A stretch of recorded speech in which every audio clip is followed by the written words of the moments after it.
એક દિવસ પહેલા નવનીતભાઈ કોંગ્રેસની અંદર જોડાયા હતા અને બીજા જ દિવસે હીરાભાઈ સોલંકીની માફી માંગવી પડી. હવે તમે બધા લોકો નવનીતભાઈ બાલદિયાને તો ઓળખો જ છો.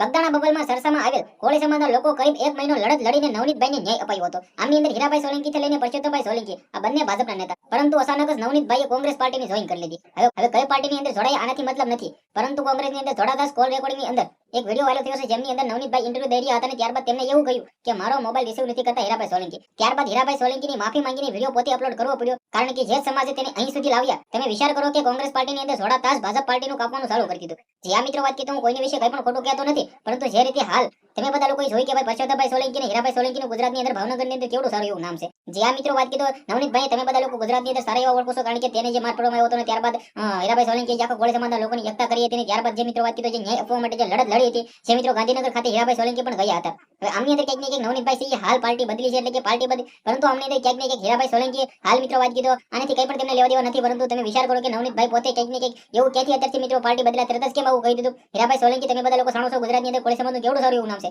પરંતુ આ મામલે અત્યારે હાલ નવનીતભાઈ છે એવું બોલી ગયા છે, ભૂલ થઈ ગઈ છે એવું બોલાઈ ગયું, માફી પણ માંગી લીધી છે. પરંતુ હવે વિચાર કરો કે ભાઈ અચાનક જ પાર્ટી બદલતા આવું ખાસ કરીને વિડિયો બનેલો શેર કરીને હું કોઈનો વિરોધ કરતો નથી. તમારા મારા વિશે શું કહેવું છે શેર કરી, ફોલો કરી, સબસ્ક્રાઇબ અવશ્ય કરી દેજો, જેવું તમારા સમક્ષ આવીને જાણકારી લાવો. આજના વિડિયોમાં ક્યાં આપણે નવો વિડિયો મળી જશે. બધા લોકોને દિલથી ધન્યવાદ. જય હિન્દ, જય ભારત.